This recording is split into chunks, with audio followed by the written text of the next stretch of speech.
Ang pagkakaroon ng isang tunay na kaibigan ay isang kayamanan, kung saan hindi lahat ng tao ay nakakaranas na magkaroon nito.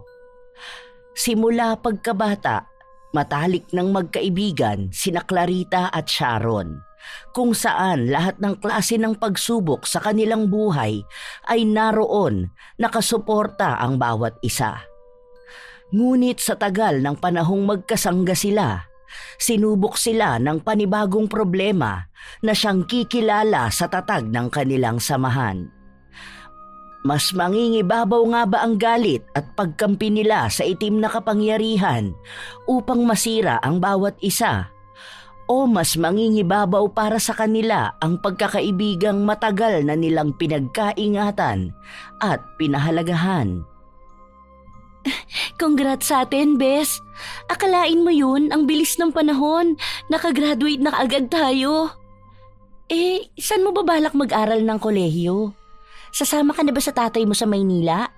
Doon sa sinasabi mong magandang universidad? Hindi na ako sasama sa kanila. Napag-usapan na rin namin yun ni Mama. Ganun?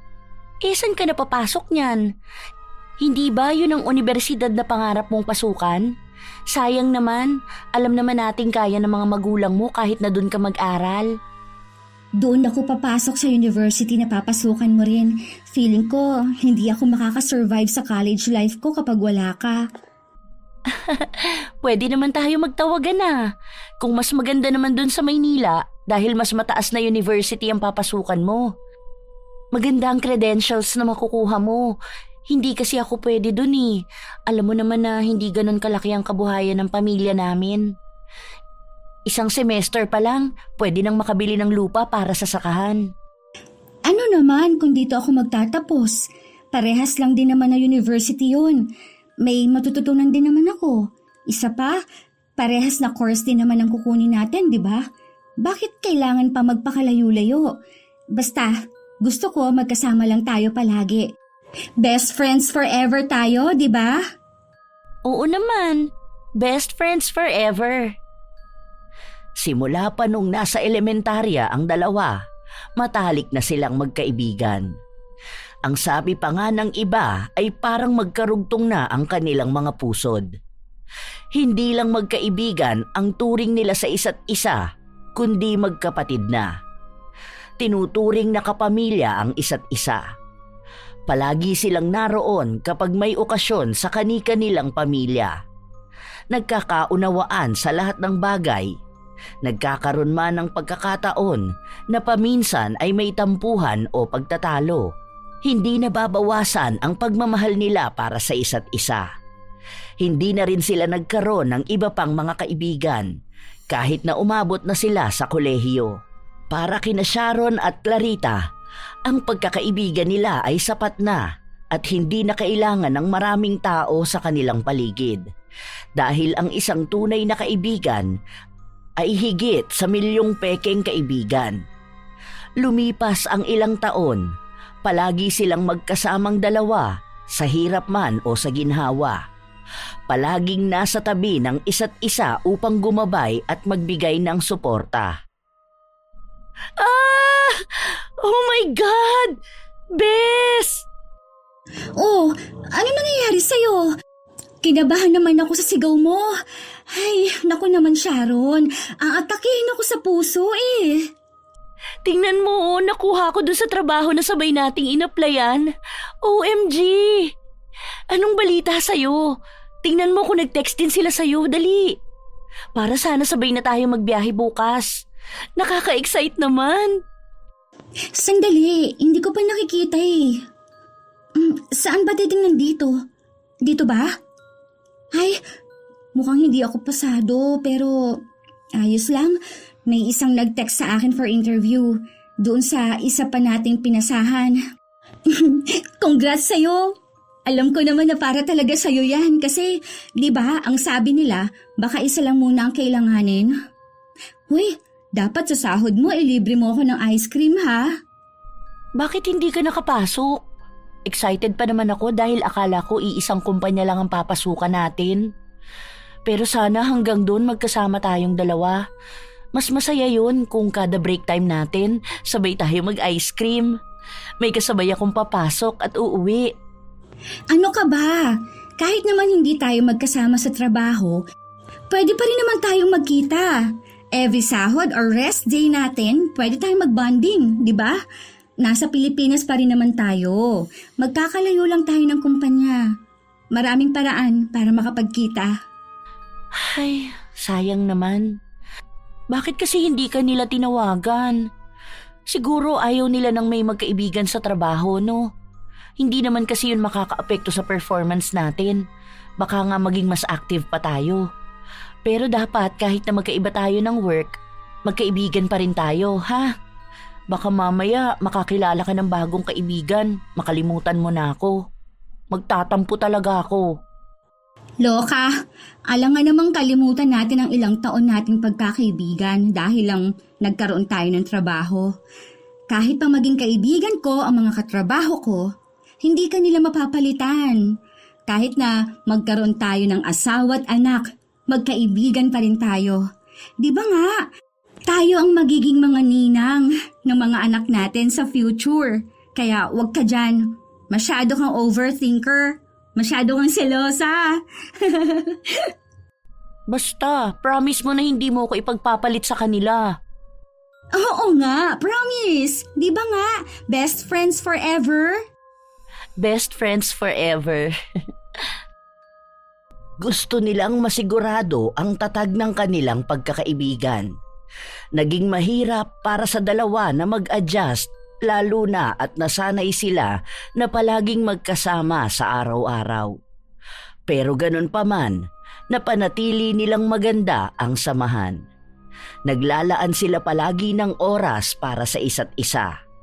Katulad ng mga pangako nila, kahit na ikinasal na silang dalawa, naroon pa rin sila sa tabi ng isa't isa. Isang perpektong pagkakaibigan. Hanggang sa pareha silang nagkaroon ng anak. Mas nauna lang nanganak si Clarita at makalipas ang 2 taon, si Sharon naman ang nanganak. Nang binyagan ang anak ni Clarita, ninang si Sharon. Ganon din ang sa anak ni Sharon, naging ninang ng anak niya ang kaibigan. Hanggang sa paglipas pa ng mga taon, nanatiling matatag ang pagkakaibigan ng dalawa. Hanggang sa dumating ang pagsubok sa buhay ni Clarita. Hindi ko nga sigurado kung anong mangyayari pero sa ngayon, kailangan namin makalikom ng pera dahil malaking halaga ang kinakailangan namin para sa operasyon ni Benson.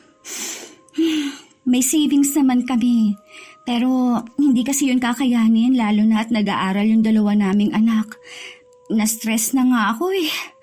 Hinihintay ko pang mabenta ang lupa sa probinsya dahil malaking tulong din yun sa amin. Naaawa na talaga ako sa'yo. Alam ko ang paghihirap mo. Tapos ngayon, ikaw lang ang tumataguyod sa pamilya ninyo. 2 trabaho na ang ginagawa mo. Nag-aalala nga ako dahil baka sa susunod niyan, katawan mo naman ang bumigay. Magpahinga ka rin naman. Tumatanda na tayo, hindi na tayo ganun kalakas katulad dati. Humihina rin ang katawan natin, lalo na kung ganyan na palagi kang pagod, tapos kalaban mo pa ang stress. Hindi maganda yung ginagawa mo. Kahit na gusto kong magpahinga, hindi pwede. Nakakahiya naman kung aasa lang ako sa mga kapatid ko. Siyempre, may mga sarili na rin silang pamilya. Ang dami naming gastusin. Halos lahat ng pera namin napunta sa gamot ng asawa ko eh. Malapit na nga ang birthday ng inaanak mo pero baka sa bahay lang kami dahil wala naman kaming ipangahanda. Sa susunod na linggo na pala ang birthday niya, no? Magpapadala na lang ako ng regalo sa kanya. Ano bang kailangan niya?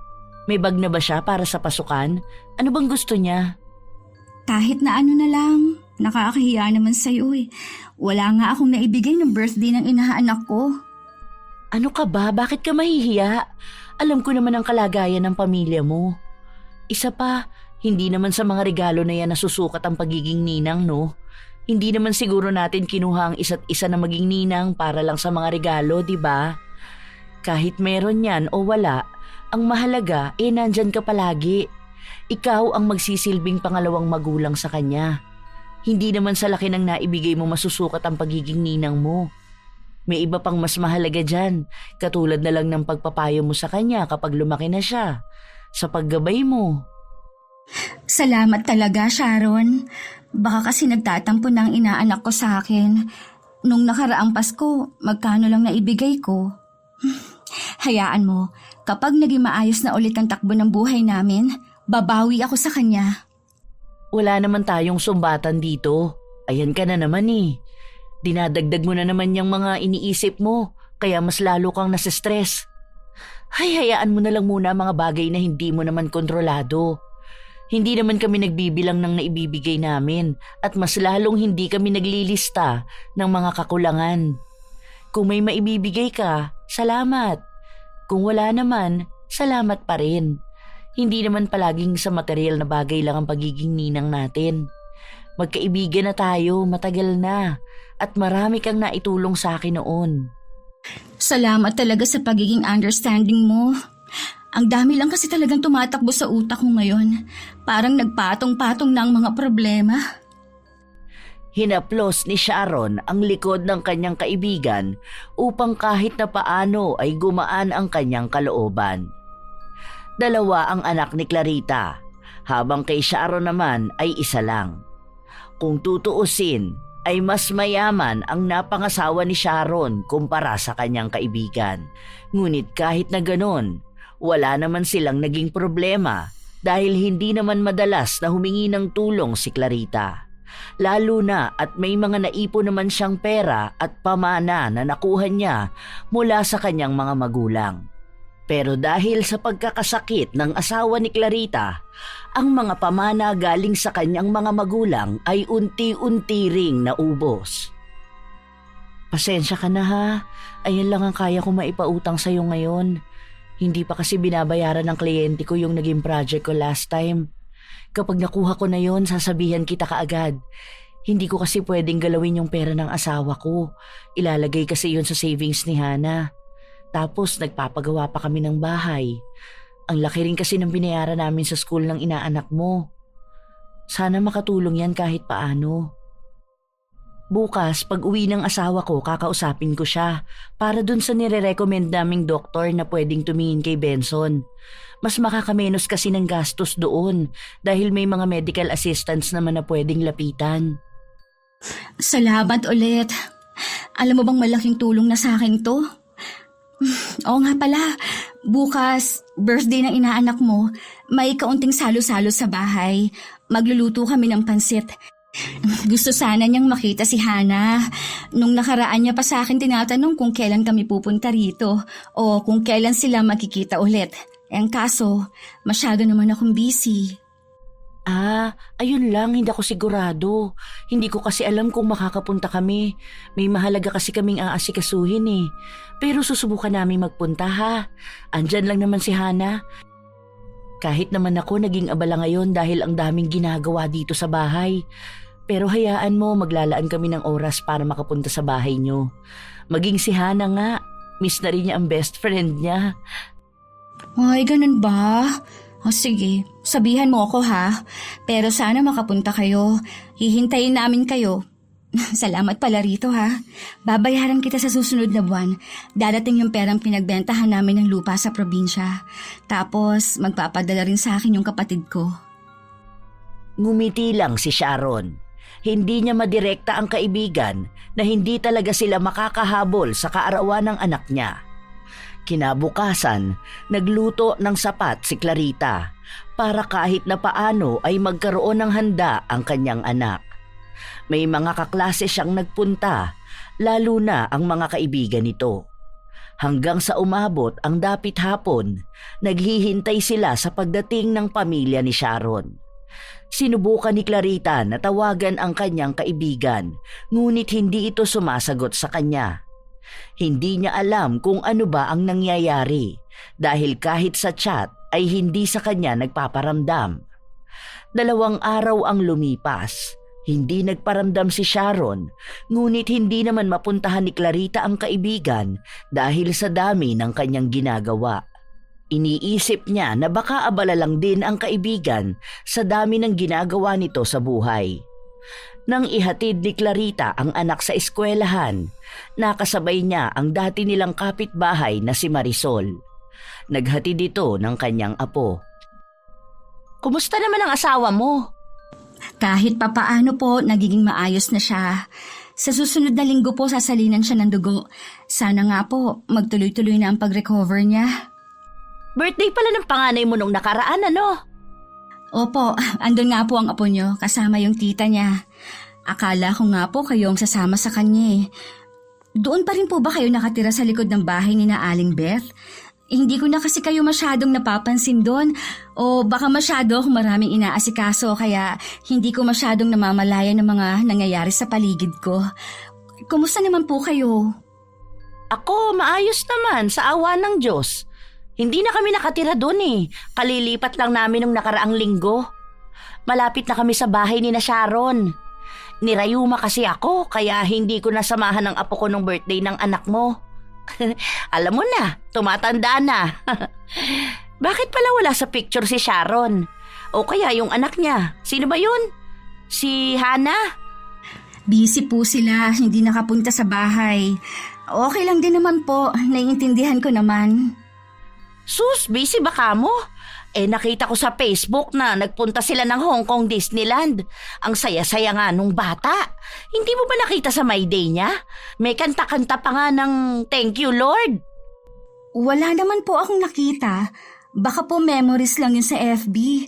Kasi last year nagpunta sila doon. Hindi yun last year. Sandali nga. Oh, eto oh.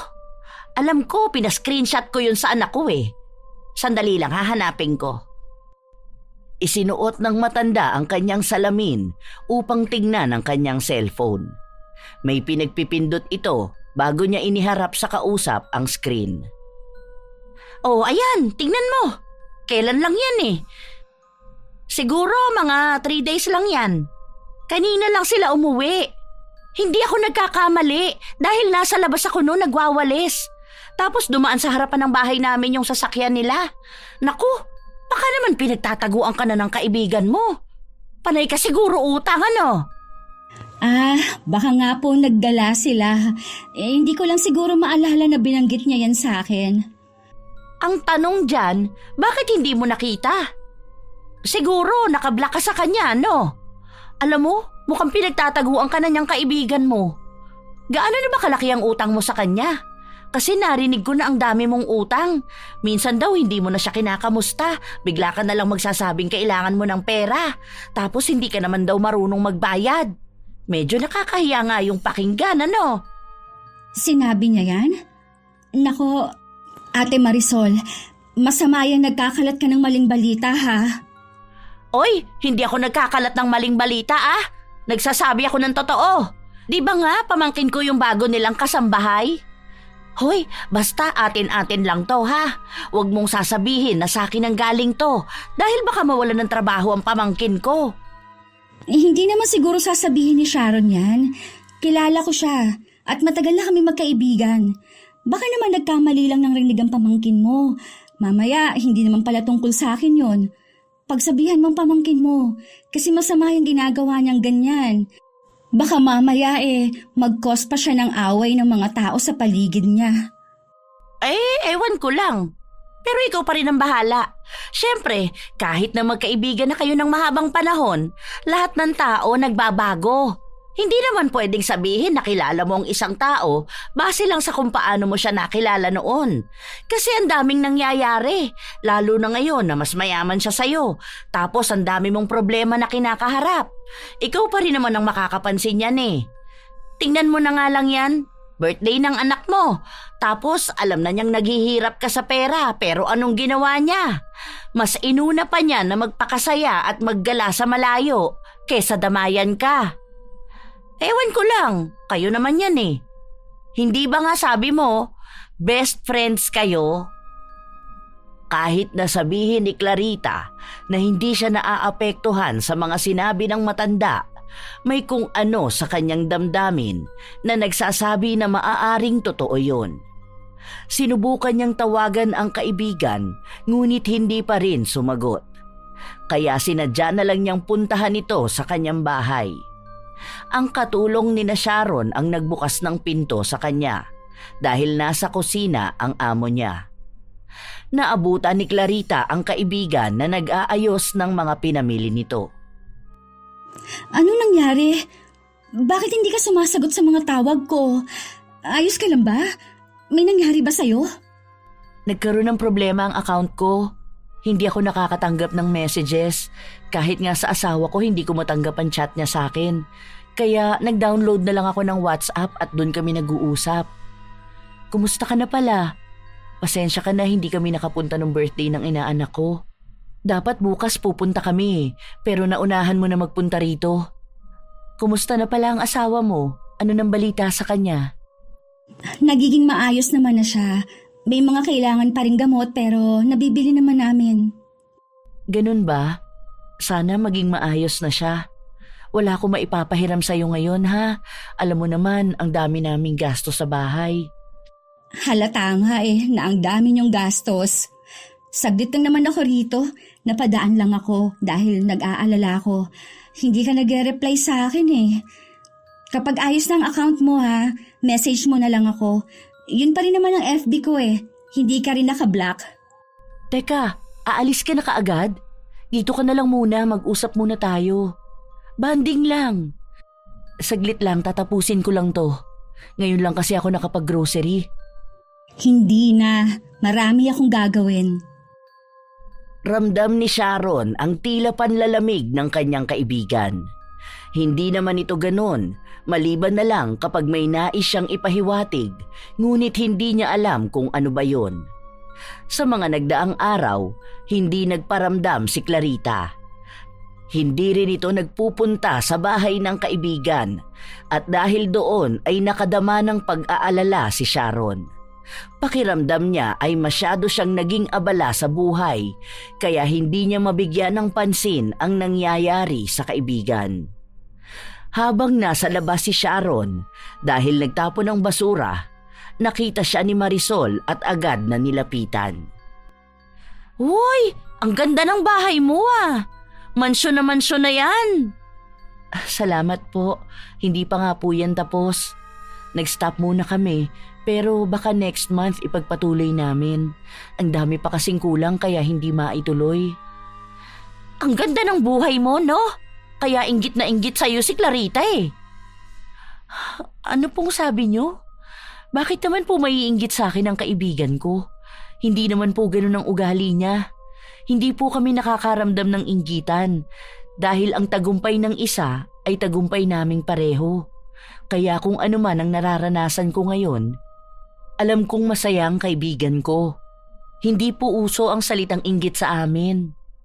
Sus! Kung alam mo lang ang pinagsasasabi sa akin ng babae na yon. Atin-atin na lang to, ha? Huwag mong sasabihin sa kanya. Baka kasi mamaya ako ang awayin nun. Masyado pa naman yung palaaway. Hindi kagaya mo na mabait. Lumapit palalo si Marisol at nagpalinga-linga pa sa paligid na para bang ayaw niyang may ibang makarinig ng anumang sasabihin niya.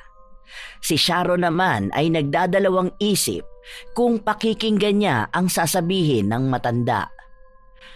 Papasok na po ako sa loob. May gagawin pa kasi ako. Dito ka na lang muna. Saglit na usapan lang naman ito. May sasabihin lang ako. Kasi sa totoo lang, ayokong sinisiraan ka ng ganon. Lalo na ikaw, mabait ka pa naman. Tapos magkakaroon ka ng kaibigan na ang tingin sa'yo kalaban. Diba? Hindi naman magandang siraan ka dahil lang sa naabot mo na ang pangarap mo at namumuhay ka ng marangya. Hindi mo naman siguro kasalanan na nakakaranas siya ng pagsubok. Ano po ba yun? Kasi wala naman kaming problema ng kaibigan ko. Nako, iyon ang akala mo. Kasi diba, nakakausap ko siya kapag hinahatid ko sa school ang apo ko. Sa akin siya nagsasabi ng mga hinanakit niya. Alam mo bang sinabi niya na wala kang utang na loob? Nung birthday ng anak niya, mas inuna mo pa raw na magpunta sa ibang bansa kaysa sa tulungan siya. Alam mo naman daw ang kalagayan ng asawa niya, kaya parang nabasto siya nung nakita niyang masaya ka. Tingin mo ba tunay na kaibigan ng ganon? Sabi pa niya sa akin, palibasa raw ngayong ka lang nakaranas ng ganyang buhay, kaya akala mo kung sino ka ng mataas. Naku, minsan nga gusto ko sagutin at sabihin na hindi ka naman masamang tao. Grabe siya kung lamunin ng inggit sa kanyang katawan. Sinabi po talaga niya yan? Bakit naman ganyan siya mag-isip? Oo, marami akong utang sa kanya nung nag-aaral kami. Tinatanaw kong utang na loob yun, pero hindi naman siguro tama na sabihin niya sa akin ang mga yan. Binibigyan ko lang din ang kaligayahan ng anak ko at pera ng asawa ko ang ginagastos namin. Tinutulungan ko naman siya pero hindi ko nga lang kayang ibigay lahat dahil may pangangailangan din ng pamilya ko. Ayan mismo ang sabi ko sa kanya. Pero ang sabi niya na ganyan ka na raw talaga noon pa man. Ang taas na ng tingin mo sa sarili mo dahil lang umangat ka ng konti. Ibang klase talagang ugali ng babae na yun, ano? Huwag kang mag-alala, lahat ng sasabihin niya sa akin, lahat yon makakarating sa'yo. Hindi ako nagsisinungaling ha. Paano ko malalaman na siya ang nagbayad ng tuition mo noon para makagraduate ka? Diba? Kasi kung ako lang, hindi ko yun alam kung hindi sasabihin sa akin. Kasi kailan lang naman tayo nagkakilala at wala ka rin namang nabanggit na ganyan. Wow, grabe, ibang klase. Pati ba naman yun kailangan niya pang sabihin? Bakit kailangan sa'yo pa? Dapat hinarap niya ako kung may problema pala siya sa akin. Galing na siya nung nakaraan sa bahay. Sana kinausap niya ako tungkol dito. Hindi yang ganyan. Nakakahiya na sa ibang tao niya pa sinasabi. Isa pa, binayaran ko yun. Hindi yun libre.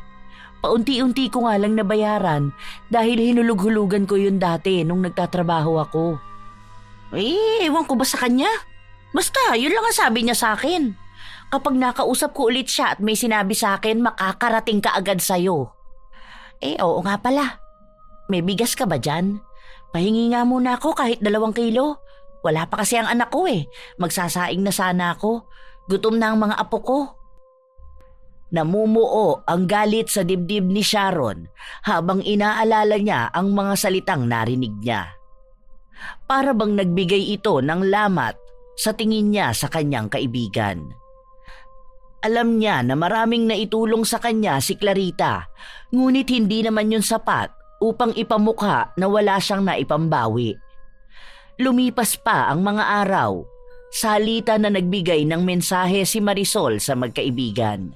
At ang dalawa naman ay hindi na nagkaroon ng pagkakataon na makapag-usap dahil ayaw na rin nilang madagdagan ang sama ng loob. Alam nila na magpapang-abot lamang ng gulo kapag nagkita sila ng personal. Oo nga, sinabi niya pa na baka nga karma mo na yan dahil noon daw naging kabit ka ng isang engineer. Hindi ko alam kung kailan yon, pero nung nag-aaral pa lang daw kayo. Kaya nga raw ang dami mo palaging pera. Nagulat nga ako nang sabihin niya yun Hindi ko alam kung totoo ba yun o hindi. Ang kapal na mukha niya! Hindi ako ang kabit! Baka siya. Nakakalimutan niya yata na inagaw niya lang yung asawa niya. May girlfriend dyan noon. Tapos, na makatrabaho niya, nagkagustuhan sila. Siya lang ang pinakasalan. Huwag nga siyang magmamalinis. Talagang inakusahan pa akong kabit. Siya ang gumagawa ng masama. Tapos sa akin niya ibabato. Ay, talaga ba? Mukha pa naman siyang anghel. Tapos ganyan pala ang ugali niya. Bakit naman ganun? Ahas naman pala siya Mukhang pinagtatakpan ng sarili niyang baho. Ako gigil na sa pinagsasabi ng babae na yan ha. Kapag ako hindi nakapagtimpi, susugurin ko talaga siya. Ang dami niyang pinagkakalat na fake news. Sabi nga nila, ang best friend mo raw ang magiging best enemy mo. Mukhang mahinhin, nasa loob pala ang kulo. Tapos sa mga kwento niya, lumalabas na ikaw ang masama. Kaya hindi rin ako naniniwala sa mga sinasabi niya. Kasi kilala na kita Alam ko na mabait ka. Huwag kang mag-alala. Kakampi mo ko. Lahat ng sasabihin niya sa akin makakarating sa'yo. Ayoko pa naman sa lahat yung plastic. Ang nakikita ko sa'yo, totoong tao ka talaga. Siguro nga, ginamit ka lang niya noon. Kung wala ka, hindi naman siya makakapagtapos ng pag-aaral. Siya pang may ganang magsabi sa akin ng mga ganyan. Nakatulong siya sa akin at sa pagpapagamot ng asawa ko. Pero barya lang yun sa dami ng mga naitulong ko sa kanya noon. Sobrang sama ng loob ko sa totoo lang. Ay, Ate Marisol, ayoko malumbat. Dahil hindi ko naman ugali na isumbat kung ano man ang naitulong ko sa isang tao. Lalo na parang kapatid na ang tingin ko sa kanya. Tanggap siya ng pamilya ko. Mahal nga rin siya ng mga magulang ko eh. Noon talaga, sanggang dikit kami. Tapos malalaman ko na ganyan ang mga sinasabi niya sa akin. Ay, ang bigat dito sa dibdib oh. Kasi akala ko totoo siya sa akin eh. Sa totoo lang ha, gabi-gabi ako umiiyak dahil sa sama ng loob. Ay, naku po. Isa pa yan. Alam mo ba na ang sabi niya, wala ka naman talagang naitulong sa kanya. Na lahat naman daw yon, binayaran niya sa'yo. Ikaw pa nga raw ang may malaking utang na loob dahil ikaw ang tinulungan niya. Siguro raw namatay na kayo sa gutom kung hindi ka lang niya binigyan ng pera para may ipanlamon sa pamilya mo. Hindi lang ipinakain ha, ang sinabi niya mismo, pinanlamon. Diyos ko po, kung hindi pa naman sasamain sa ugali. Parang pinapamukha niya sa'yo na bato ka at ginto siya. Sino ba namang hindi sasama ang loob niyan? Huwag ko lang talagang makita ang babae na yan. Baka hindi ko mapigilan ang sarili ko at masaktan ko siya. Ayoko na sanang gumawa pa ng gulo dahil nahihiya rin ako sa asawa niya. At malaki ng mga anak namin. Naiintindihan na nila ang mga nangyayari. Nabibigyan ng lamat pati pagkakaibigan ng mga bata. Hindi ko alam na may ganyan pala siyang ugali. Hindi mo talaga masasabi kung sino ang totoo sa'yo. May kasabihan nga, di ba? Na huwag kang basta iinom sa basong inaalok sa'yo dahil darating ang araw na ipagyayabang ng taong yun na pinawi niya ang uhaw mo. Siguro naman naiintindihan mo ang ibig kong sabihin. Na huwag kang basta tatanggap ng tulong sa isang tao na bandang huli isusumbat din sa'yo ang naitulong nila. Basta, gawin mo na lang, kilalanin mong maigi ang isang tao kung totoo ba siya sa'yo. Basta ako, totoo kong tao. Masyado na akong matanda para sa mga kaplastika na yan. Naku, gusto ko lang palaging good vibes. Ay, mabuti ka pa nga. Naiintindihan mo ko. Hindi ko lang sukat akalain na aabot kami sa ganitong punto. Maayos naman kami noon eh. Tama nga na binabago ng pera ang isang tao. Huwag na sana magtagpo pa ang landas naming dalawa. Lalo pa ngayong buhay na buhay ang galit sa dibdib ko. Tago ang ngisi ni Marisol habang nakikita niyang namumula sa galit ang kausap. Nagngingit-ngit pa maging ang mga ngipin ni Clarita. Halos sumabog na siya sa galit. Mabuti na lang at kahit paano ay kaya niyang kontrolin ang sarili. Nang matapos ang kanilang usapan, nang hingi ng mga gulay si Marisol, sakto naman na may bunga ang mga tanim ni Clarita. Hindi rin naman siya madamot pagdating sa ganito, kaya malaya ang ginang na makakuha ng kahit ilang gulay na naisin niya. Kinaumagahan ay kay Sharon naman siya nagpunta. Pinapasok siya sa loob ng bahay upang doon sila makapag-usap. Ilang buwan na rin pala ang alitan ninyong dalawang magkaibigan, ano? Pero hanggang ngayon hindi pa rin kayo nag-uusap? Halatang guilty siya sa pang-aaway sa'yo. Mahahalata mo talaga ang isang tao kapag siyang may ginagawang mali no? Nakita ko nga ang post niya sa Facebook. May pinaparinggan siya na taong walang utang na loob. Bakit kailangan niya pang gawin yun, di ba? Kung tunay na kaibigan ang turing niya sa akin, sana hindi siya nagbilang ng mga naitulong niya sa akin. Kung ako nga, hindi siya nakarinig ng kahit na anong panunumbat. Kasi nga, walang-wala na siya. Ano pa ba nga asahan mo? Ngayon, ang laki ng gastos nila sa hospital dahil sa operasyon ng asawa niya. Hindi ko nga alam kung ano ang lagay nun Pero mukhang nakakabawi na rin naman sila sa kaperahan. Kaya siguro ganyan na rin siya magyabang sa'yo. Kasi alam niya na magkakaroon na ulit siya ng pera. Tama. Kaya siguro ganyan siya magyabang sa akin. Panay pa siya post sa FB niya. Akala mo iniinggit ako. Masaya ako na nagiging maayos na ang kalagayan ni Benson. Pero hindi ako magiging masaya na ganyan niya ako ituring. Ito, narinig ko pa. Ang sabi niya, nagpadala daw ng pera yung kapatid niya na nasa Canada. Magbibigay nga rin daw ng puhunan para sa panimulang negosyo. Hindi ko pa alam kung anong negosyo ba ang sisimulan niya. Hindi niya pa kasi nasasabi sa akin. Pero sigurado malulugi lang din yun. Halata kasi sa kanya na hindi siya masyadong magaling sa negosyo. Hindi katulad sa'yo na magaan ang kamay pagdating sa pera. Kaya ang bilis lang pumasok ng buwena sa'yo eh. Saka ang nilalapitan ng swerte, yung mga mababait talaga. Hindi ka rin kasi madamot na tao. At lalong hindi masama ang ugali mo. Malas mo lang na nagkaroon ka ng kaibigan na gaya niya.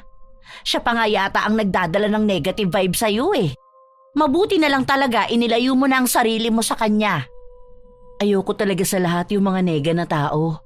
Hindi kasi yan nakakatulong sa buhay natin. Kaso, hindi talaga maalis sa utak ko kung ano ba ang ginawa kong masama sa kanya para maging ganito siya sa akin.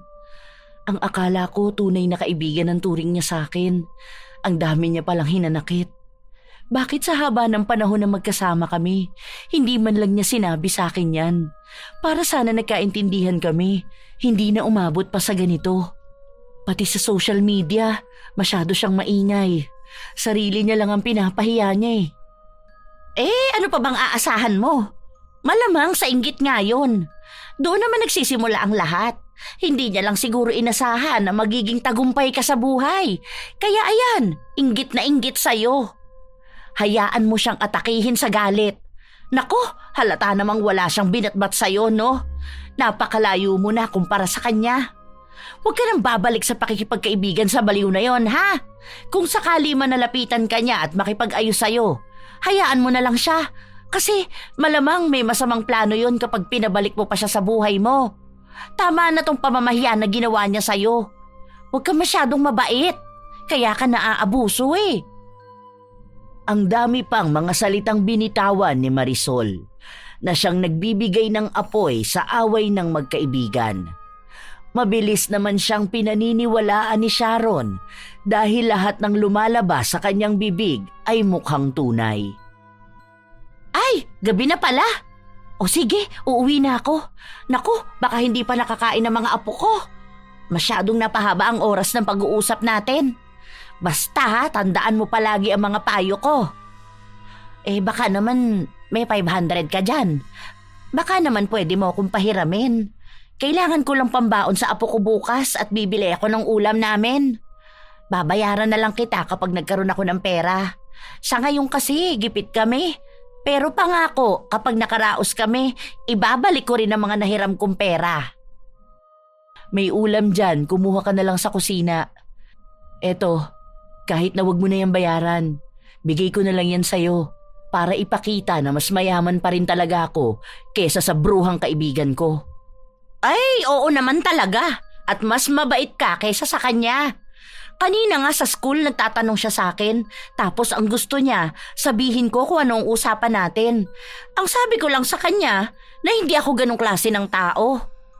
Ayoko sabihin sa kanya, kaya ayun, kahit na palamig hindi man lang ako nilibre. Grabe nga eh.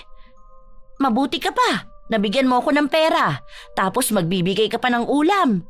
Kaya sa'yo ko loyal eh. Kumukuha lang ako ng impormasyon sa kanya para masabi ko sa'yo. Hindi rin naman ako naniniwala sa mga sinasabi niyang paninira dahil kilala kitang mabait na tao. Huwag kang mag-alala, hindi ako katulad ni Clarita.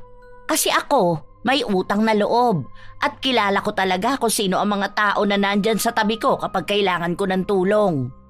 Maaasahan mo ako palagi. Nang makuha ni Marisol ang kailangan niya kay Sharon, agad din siyang lumabas ng bahay. Kung saan naman niya nakita si Clarita, bakas ang galit sa mukha ng babae na mukhang hindi mapigilan ng sarili para sumugod sa bahay ng dating kaibigan. Hoy! Anong ginagawa mo rito? Halika, may sasabihin ako sa'yo. May nalaman ako. Hinila kaagad ni Marisol si Clarita upang lumayo lang ng kaunti sa bahay ng dati nitong kaibigan. Ano bang ginagawa mo rito? Dapat hindi ka na nagpunta sa bahay niyang demonyita mong kaibigan. Paano hindi ako pupunta? Hindi ako makatulog sa dami kong iniisip. Mas maganda na magkaharap kami eh. Hindi yung patalikod siyang tumira. Ang dami niya pang pinapakalat ng maling balita. Hindi na ako makapagtimpi talaga. Kung may problema siya, sige, magtutuos kaming dalawa. Kilala niya ang ugali ko. Matapang talaga ako kapag naaagrabyado ako. Hindi ako katulad niyang palihim makipaglaban. Naku, hindi na kailangan. Alam mo bang pinagbantaan niya ang buhay mo? Sabi niya nga, kayang-kaya ka raw niyang ipapatay. Magkano lang naman daw ang halaga mo? Kaya wag mo nang tangkain. Ako ang natatakot para sa'yo. Alam mo naman na mayaman yan. Kaya niyang gawin ang lahat ng gusto niya. Tandaan mo, bata pa ang mga anak mo.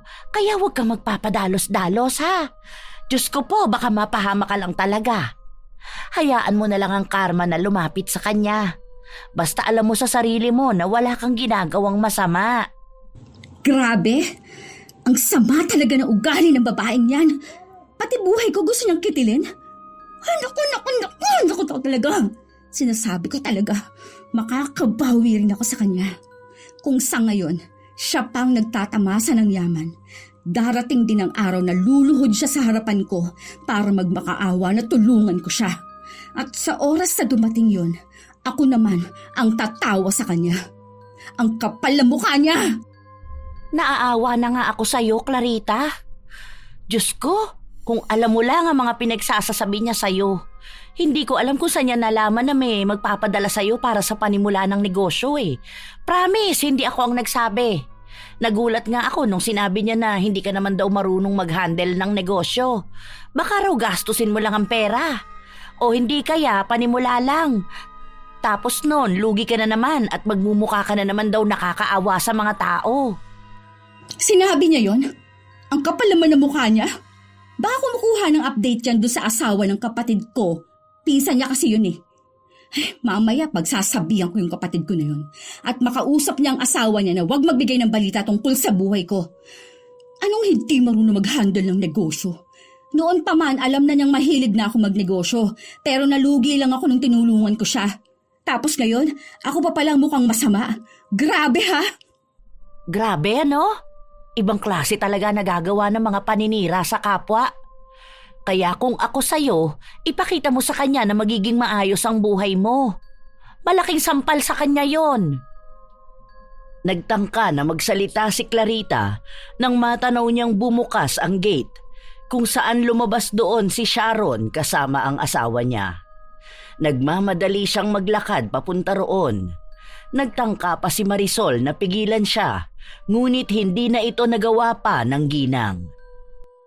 Hoy! Walang hiyang babae! Ang tapang mo naman para sugurin ako sa tapat ng bahay ko. Huwag ka rito mag-iskandalo. Ako pa? Ang huwag mag-eskandalo? Matapos sa mga paninira na ginawa mo sa akin?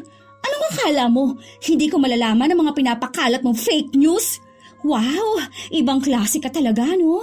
Nakatikim ka lang ng ginhawa. Nakalimutan mo na kung sino ang tumulong sa'yo nun. Wala kang utang na loob. Nakuha nila ang atensyon ng mga tao sa paligid, kung saan ang iba ay lumabas pa sa loob ng kanilang mga bahay para lang makita ang kaguluhan na nangyayari. Umawat ang asawa ni Sharon, ngunit naging baliwala siya dahil mas nangingibabaw ang galit na nararamdaman ng dalawa. Ano? Nakakaramdam ka na ba ng hiya? Ikaw ang mahiya sa sarili mo. Pinapakita mo sa lahat na wala kang modo. Gumagawa ka pa ng eksena rito? Ikaw na nga may malaking kasalanan sa akin. Ikaw pa ang ganyan umasta? Anong kasalanan ang ginawa ko sa'yo, ha? Ikaw ang gumagawa ng mali sa akin. Noon pa lang ramdam ko na ang pagka-plastic mo. Manggagamit ka! Hinigit ni Clarita ang buhok ng dating kaibigan. Sa lakas nun ay halos mabali na ang leeg ni Sharon.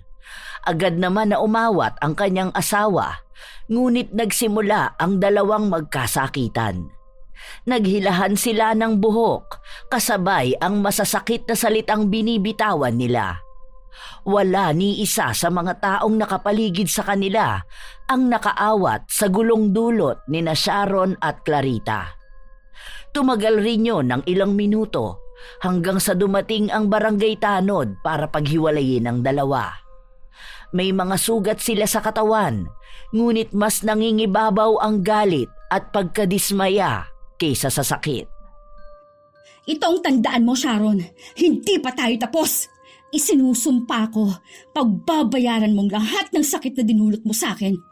Pinuputol ko na ang ugnayan nating dalawa.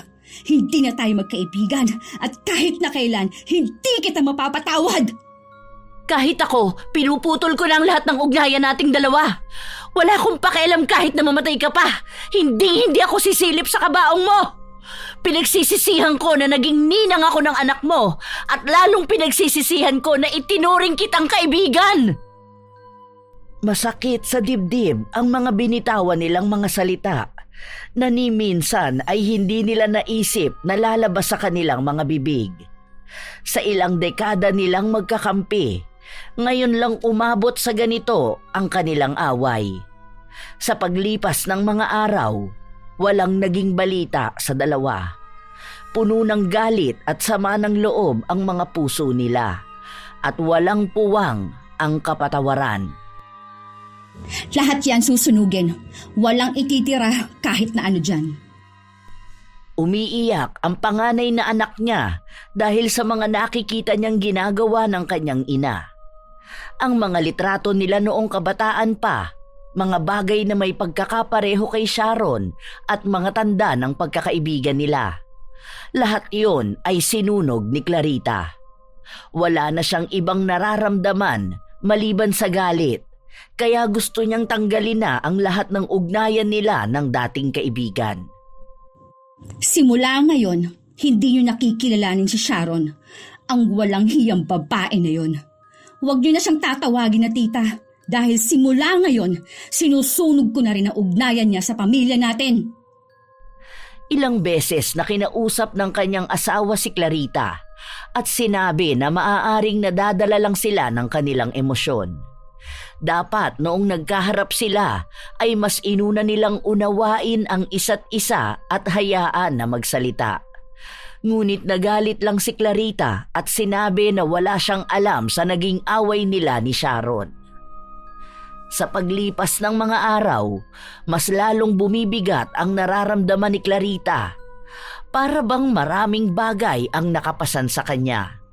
Madalas na mainit ang kanyang ulo at para bang galit sa mundo. Sa isang pagkakataon, nagising na lang siya 10 oras ng gabi sa pakiramdam na para bang nabibiyak ang kanyang ulo. Hindi ko na kaya to! Sobrang sakit ng ulo ko! Kahit na inuman niya ng gamot, hindi ito tumatalab. Sa halip ay mas lalo lang sumasakit. Kahit na magpaikot-ikot siya sa bawat parte ng kwarto, walang nangyayari. Hanggang umabot sa kinaumagahan, hindi siya pinatulog ng sakit. Ano ba naman itong nangyayari sa akin? Sobrang sakit talaga. Hindi ko na to kaya. Para ako mamamatay sa sobrang sakit. Kailan pa ba yung nararamdaman mo? Parang kahapon lang maayos ka naman ah. Nakasabay pa nga kita nung sinundo mo ang anak mo. Kaninang madaling araw lang to. Nahihirapan akong kumilos. Hindi nga nakapasok ang mga bata dahil hindi ko maasikaso eh. Hindi ko naman pwedeng paggalawin masyado ang asawa ko. Nagpapagaling pa siya. Hinihintay ko rin ang pamangkin ko na magpunta rito sa bahay. Nasa biyahe pa yun. Alam mo, nagdududa na ako. Pakiramdam ko hindi lang yan basta sakit. Galing ka na ba sa ospital? Hindi nga ako makapunta ng ospital, pero uminom na ako ng gamot. Kaso parang hindi naman umiepekto sa akin eh. Naku, feeling ko, kinukulam ka na. Hindi kaagad nakapagsalita si Clarita. Hinihilot niya ang kanyang ulo at nag-iisip tungkol sa sinabi sa kanya ni Marisol. Anong ibig mong sabihin na kinukulam ako? Ito, para sa akin lang ha. Hindi ko naman sinasabi na ganito nga talaga. Pero alam mo ba na ganyan ang nangyari sa tiyahin ko nung araw? Kinukulam na pala siya ng nakaaway niya. Naku, nagsimula yan nung nagkaroon kayo ng malalang pagtatalo ni Sharon, hindi ba? Paano kung pinapakulam ka na pala niya? Naku, mahirap yung ganyan. Kaya pala, kahit na anong gamot ang inumin ko, hindi ako gumagaling. May sademonyo talagang babae na yun. Mukhang sinanla ng kaluluwa sa kadiliman para lang makaganti sa akin. Nakakabuwisit! Tumatak na sa isipan ni Clarita ang sinabi sa kanya ng kausap. Kaya sa halip na magpunta siya sa ospital, sinikap niyang puntahan ang mangkukulam na sinabi ni Marisol na maaaring makatulong sa kanya. Sinabi ng mangkukulam na nasa ilalim nga siya ng itim na kapangyarihan. Hindi ako papayag na ako lang ang magdurusa. Gusto ko rin siyang ipakulam. Gawin mong lahat ng makakaya mo para magantihan ko siya. Kung nagawa niya sa akin to, kaya ko rin itong gawin sa kanya. Nagtanong pa ng 2 beses ang mangkukulam kung sigurado na ba siya sa gusto niya. Dahil kung magkataon na parehas silang nagkukulaman, maaaring mahirapan sila na maalis ang sumpa na nasa kanila. Wala nang iba pang naisip si Clarita, kaya pumayag siya at pinanindigan ang kanyang sinabi. Malakas ang mangkukulam, kaya litrato lang na nakuha sa Facebook ang ipinakita ni Clarita. Sumunod ay ang mga detalye tungkol kay Sharon. Dahil matalik silang magkaibigan, lahat ng tungkol kay Sharon ay alam niya. Umuwi ng bahay si Clarita, kung saan hindi pa rin naaalis ang sakit ng kanyang ulo. Tumanggi kasi ang mangkukulam na gamutin siya dahil hindi niya kayang pagsabayin ang hiling ni Clarita. Kaya sa halip na pansarili niyang kaligtasan, mas minabuti niyang gantihan ang dating kaibigan. Ngayon, sabay nating pagdusahan ng mga ginawa natin. Hindi ako papayag na ako lang ang mahihirapan. Lumuhod ka rin sa sakit! Sa pagdaan ng mga araw, unti-unting bumabagsak ang katawan ni Clarita at ganon din ang kay Sharon na nakaratay sa kanyang higaan at hindi maigalaw ang katawan. Yon ang kulam na kanyang natamo. Tuwing sinusubukan niyang gumalaw, nakakaramdam siya ng tila ba humihiwalay ang kanyang laman sa kanyang balat. Ngunit kahit na ganon pa man ang nangyayari sa kanilang dalawa, naroon pa rin palagi si Marisol upang bigyan ng silakbo ang galit na nararamdaman nila. Sigurado ko na tuwang-tuwa yang si Clarita sa nakikita niya sa'yo. Baka nga nagpapakasaya na yun, lalo na at siya ang kumulam sa'yo. Nagpatawag na ako ng albularyo na gagamot sa akin, kaya makakabawi na ako. Sa susunod na ipapakulam ko siya, sisiguraduhin kong mamamatay na siya. Hindi sapat sa akin na naghihirap lang siya. Ayan na kasi ang sinabi ko sa'yo nung una eh. Bakit kasi naaawa ka pa sa kanya? Tingnan mo ngayon, hirap ka na dyan. O siya, aalis na muna ako at susunduin ko ang apo ko. May pera ka ba dyan? Baka pwedeng makisuyo ulit. Hayaan mo, pagbalik ko bukas, babalitaan kita kung ano na ang nangyari dun sa demonyita mong kaibigan. Dahil nga hindi maigalaw ni Sharon ang kanyang katawan, inutusan niya ang kanyang kasambahay na kumuha ng pera para ibigay kay Marisol. 1K lang? Dagdagan mo naman ng 500. Effort din ang ginagawa ko, ha? Dumadalaw pa ako sa bahay niya para lang makita kung paano rin siya nagdurusa. Paano naman ako gaganahan yan? Dinagdagan pa ang bigay na pera sa kanya. Malawak ang ngiti ng matanda habang palabas siya ng bahay. Yon, instant 1.5, isang araw na chismis lang. Kay Clarita naman ako mamaya. Siguro kahit 1K lang mahingi ko ron. Wala naman kasi yung pera. Nagmadali na si Marisol na sunduin ang kanyang apo. Ang pamangkin ni Clarita ang nagsundo sa anak nito, kaya sumabay na roon si Marisol pauwi. Nang makarating siya sa bahay ni Clarita, pansin niya na magulo ang paligid at may ibang mga bagay na basag. Oh, anong nangyari dito sa bahay mo, Clarita? Naku, tingnan mo ang mga salamin. Basag na basag. Hindi ko napipigilan ang sarili ko na makapagbasag ng gamit. Sobrang sakit talaga ng ulo ko. Hindi ko na kinakaya. Kawawa ka naman. Ang laki na rin ng binagsak ng katawan mo, oh. Naku, mas nangangayayat ka pa kaysa kay Sharon. Si Sharon kahit paano, medyo nakakakilos pa sa bahay. Mukhang mahina ang nagawa ng mangkukulam sa kanya. Alam mo rin ba na nagtatawag na sila ng albularyo? Kapag ganun pa naman, may chance na magamot ang kulam sa kanya. Narinig ko pa nga na kapag maayos na siya, ipapakulam ka niya ng mas malala. Kung ako sa'yo, unahan mo na siya. Dapat mas mauna kang gumaling at makagante. Dahil panigurado ko na kapag naunahan ka niya, nako, ikaw lang ang kawawa, lalo na ang pamilya mo. Mahirap na, baka mamaya sa anak mo ang ganti niyan. Hindi mo kilala si Sharon. Malay mo lang, di ba? Subukan niya lang nakantiin ang mga anak ko, sinasabi ko. Kahit hanggang sa kabilang buhay, sinisigurado ko sa kanyang gagantihan ko siya. Kahit magkaharap pa kami sa impyerno. Oh, kumalma ka muna, Clarita. Baka mapano ka pa niyan eh. Dumalaw lang talaga ako sa'yo dahil gusto kong ibalita sa'yo ang ginagawa ng plastikada mong kaibigan. Huwag mong hahayaan na mas manaig siya kaysa sa'yo, ha? O sige na, aalis na ako. Ay, oo nga pala. Baka naman mapahiram mo ko kahit na magkano. Bukas kasi kailangan ng anak ko na magpunta sa kabilang barangay para dun sa sasalihan niyang contest. Siguro kahit 1K lang. Pasuyo na lang sa pamangkin ko. Pasabi na ako ang nag-utos. Hawak na kasi ang pera dito sa bahay. Salamat pala sa mga ibinabalita mo sa akin. Naku, wala yon. Maliit na bagay. Ayoko kasing mapahamak ka, lalo na't malaki ang naitutulong mo sa akin. Tumatanaw ako ng utang na loob. Hindi naman ako si Sharon. Nang maiabot sa kanya ang pera, agad na rin siyang umalis. Ganon ang ginawa niya sa mga sumunod na araw.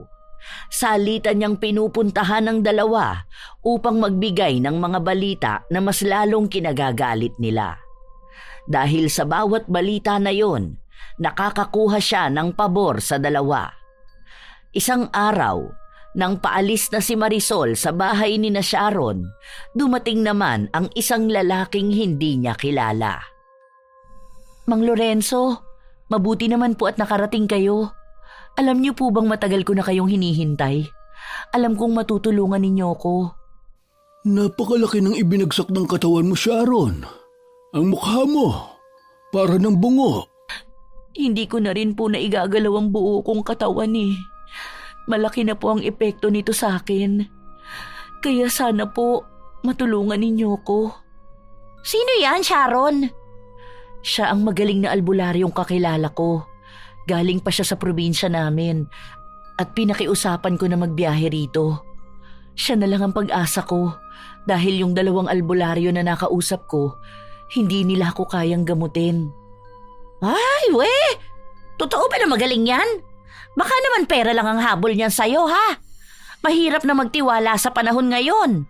Yung kaibigan mo nga na matagal mong nakasama, nagtraidor pa sa'yo eh. Ayan pa kaya na hindi mo naman talaga kilala. Maaari bang iwan mo muna kami? Ay hindi! Dito lang ako para alam ko kung anong mapag-uusapan ninyo. Concerned ako kay Sharon. Hindi ako makapanggagamot ng maayos kung may sasagabal sa akin. Halatang wala kang alam sa ginagawa mo. Minamaliit mo ba ang kakayahan ko? Sige na po, lumabas na kayo. Hayaan nyo na kaming 2 rito. Nung una ay ayaw pang umalis ni Marisol, ngunit napilitan siya nang lapitan siya ni Mang Lorenzo. Dahil may katandaan na rin ng lalaki at ramdam ang kanyang tapang, napilitan ng umalis ang ginang. Nais niya sanang makalakap pa ng ibang impormasyon para may masasabi siya kay Clarita. Sa loob naman ng kwarto, 2 lang sina Sharon at Mang Lorenzo na nag-uusap. May mga inilabas ang matandang albularyo sa kanyang bag at isinagawa ang mabilisang ritual. May Nakikita ko rito, mas nangingibabaw ang galit. Alam ko kung sino yan. Kinukulam ako ni Clarita.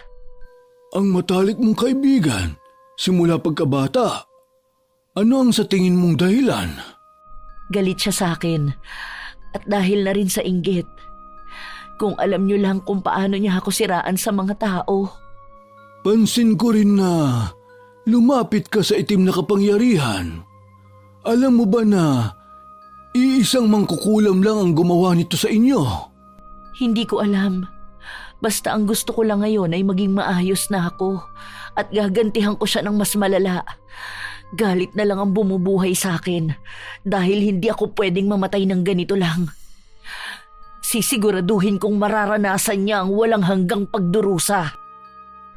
Hindi kaagad nagsalita ang matanda. Sinubukan niya ulit magsagawa ng ritual. May mga orasyon siyang binigkas sa harapan ng isang langis. Napansin ni Sharon na kumuluyon saglit. Napailing na lang ang matanda bago niya ibinaling ang tingin kay Sharon. Ano pong nangyayari? Maaari mo bang ikwento sa akin ang mga nangyari? Gusto kong malaman ang naging punot dulo ng kulaman na ito. Dahil parehas kayong may malakas na pinaguhugutan. Masyadong malalim at madilim ang mga galit. Hindi ito basta matatalo. Kung sa bagay, kayong nagpapalitan ng sumpa.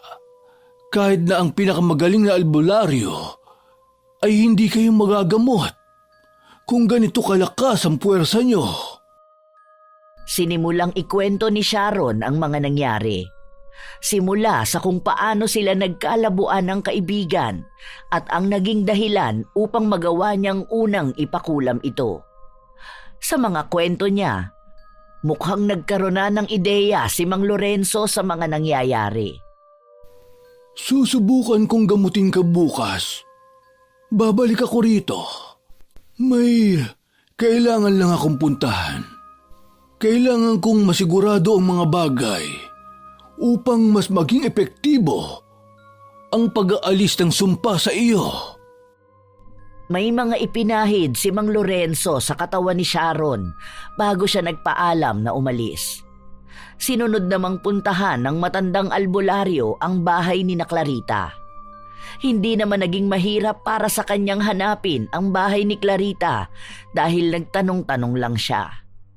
Matalas pa ang memorya niya para matandaan kung saan ang daan papunta roon. Lalo na at minsan na rin siyang naimbitahan sa binyag ng bunsong anak nito. Pagpasok niya sa loob ng bahay, naabutan niya si Marisol na kausap si Clarita. Oh, andito ka rin? Huwag mo sabihin na salawahan ka. Kagagaling mo lang sa bahay ni na Sharon ah. Hindi ba't ganun din ang ginawa mo? Ano naman ang dahilan kaya narito ka? Ha? Kakaibigan ko silang dalawa. Kung ganun, iwan mo muna kami ni Clarita. May mga gusto akong itanong sa kanya. Ayoko nga. Mamaya kung ano pang panlalason sa utak ang gawin mo sa kanya. Hindi nagsalita si Mang Lorenzo. Tinitigan niya lang si Marisol. Nakipagmatigasan naman ang ginang, ngunit lumabas din siya matapos siyang palabasin ni Clarita. Naiwan ang dalawa sa loob ng kwarto. Nakakapanlumo rin ang itsura ni Clarita dahil ang masigla niyang pangangatawan ay bumagsak din, katulad ng sa kaibigan niyang si Sharon. Ikaw ba ang gumagamot kay Sharon? Alam mo ba ang gusto niyang gawin sa akin? Sa oras na maging maayos siya, mas lalo niya akong pahihirapan. Hindi ko alam kung ano ang nangyari sa inyong dalawa. Samantalang, para na kayong magkapatid noon. Simula pa ng mga bata kayo, magkakampi na kayo. Sa kanya nagsimula ang lahat. Hindi ko naman ginusto to eh. Kung hindi niya lang sana ako siniraan. Siya rin na nagsimula ng pangkukulam sa akin. Bumabawi lang ako. Inilabas ni Mang Lorenzo ang langis na ginamit niya kay Sharon at ipinahid niya ito sa katawan ni Clarita. Nakausap ko na si Sharon At mukhang alam ko na rin kung ano ba ang nangyayari sa inyong dalawa. Alam mo yung babaeng naabutan ko rito? Siya rin ang babae na naabutan ko, nakausap ni Sharon. Bakit pareho niyong kinakausap ang iisang tao? Gayong alam niyang may alitan kayo. Siya ang nagbibigay ng balita tungkol sa walang hiyang babae na yon. Sa kanya ko rin nalaman ang pinagkakalat na maling balita ni Sharon. Mukhang alam ko na ang punot dulo nito. Hindi ito tungkol sa samaan ninyo ng loob. Dahil tungkol itong lahat sa kung paano kayo pinag-aaway ng babae na yon. Bakit mas inuuna ninyong pakinggan ang sinasabi ng ibang tao kaysa sa sinasabi mismo ng kaibigan nyo? Hindi ko maintindihan. Anong ibig mong sabihin? Dahil ayan din ang sinasabi ni Sharon. Isa lang ang ibig sabihin nito. Dahil may pakinabang kayong dalawa sa babae na yon, ginagamit niya lalo ang galit ninyo para sa sarili niyang interes. Maaring nagbibigay siya ng maling balita at dahil may sama kayo ng loob sa isa't isa, tinatanggap at pinaniniwalaan niyo yon. Tandaan mo, Clarita, sa mundong ito, mas lalong gumugulo ang isang sitwasyon kung may tulay na namamagitan sa inyong dalawa ng kaibigan mo. Hindi kayo magkakaintindihan kung hindi kayo mismo ang mag-uusap. Dahil ang mga taong pinagdadaanan ninyo ng mga salita, maaaring maling salita rin ang ibibigay nila sa inyo. Hindi nagsalita si Clarita. Tila ba natauhan siya sa mga sinabi ni Mang Lorenzo. May mga orasyon din na ginawa ang matanda sa kanya, katulad kung paano siya nag-orasyon kay Sharon. Hindi mo ako pinatawag, pero ginagawa ko ito para sa ikabubuti mo. Kilala ko na kayo ni Sharon. Buhat pa noong mga bata pa lamang kayo. Alam ko na ang pinagdaanan at mga sakripisyo nyo para mapanatili ang inyong pagkakaibigan. Huwag ninyong hayaan na basta na lang mauwi sa wala ang lahat dahil lang sa galit na hindi naman kayo ang pinagmulan. Yun lang ang maipapayo ko sa ngayon. Dahil hanggat buhay ang galit, wala kayong kawala sa sumpa. Nang kinagabihan na yon ay umalis na rin si Mang Lorenzo. Tinanong ni Clarita kung saan ba ito tutuloy, ngunit hindi na sinabi pa ng matanda. Hanggang sa kinabukasan, habang nakaratay sa kanyang higaan, hindi maalis sa utak ni Clarita ang naging usapan nilang dalawa ni Mang Lorenzo. Para bang may kung ano sa kanyang utak ang biglaang nagbalik sa nakaraan. Mula pa noong mga bata sila, sa una nilang pagkikita hanggang sa kung paano tumatag ang kanilang pagkakaibigan. Tama nga si Mang Lorenzo. Dapat ay higit na mas kilala ko ang kaibigan ko kaysa sa mga balitang tinanggap ko lang. May mali nga ako. Habang tahimik sa kanyang kwarto at nag-iisip-isip, bigla namang pumasok si Marisol. Pasensya ka na, ngayon lang ako nakapunta rito. Inuwi ko muna kasi ang apo ko eh. Kumusta naman ang pakiramdam mo? May ibabalita ako sa'yo. Alam mo ba yung matandang lalaki na nagpunta rito? Alam mo ba na napagaling na niya si Sharon? At ngayon, gumagawa na sila ng plano para pabagsakin ka. Pwede bang iwan mo muna ako, Ate Marisol? Gusto ko mapag-isa at makapag-isip muna. Bakit? Ano bang iniisip mo? Siguro may sinabi sa'yo ang lalaki na yun, ano? Huwag kang magpapaapekto sa mga sinasabi niya sa'yo. Ginagamit ka lang nun panigurado. Para kapag mas paniniwalaan mo siya, madali ka lang niyang mapapasunod. Ganun ba ang ginawa mo sa amin ni Sharon? Nung nakita mong madali kaming mahawakan sa leeg, saka mo naman sinamantala lahat? Hindi kaagad nakapagsalita si Marisol. Nanlaki ang mga mata niyang nakatingin kay Clarita. Para bang hinuhuli ang reaksyon niya. Ano bang sinasabi mo?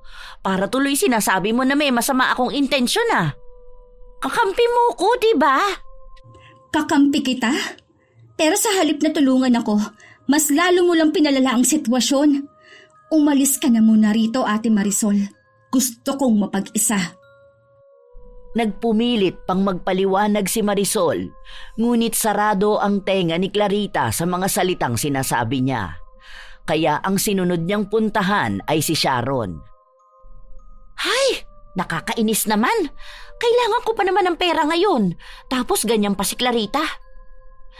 Dito na nga lang muna ako kay Sharon. Mas madali naman itong maniwala sa akin. Sa kanya na lang ako kakampi. Baka mabigyan ako ng pera at grocery. Nakita ko pa naman na ang daming pinamili ng asawa niya. Pagpasok ni Marisol sa loob ng bahay, naabutan niyang muli si Mang Lorenzo na saktong paalis na rin.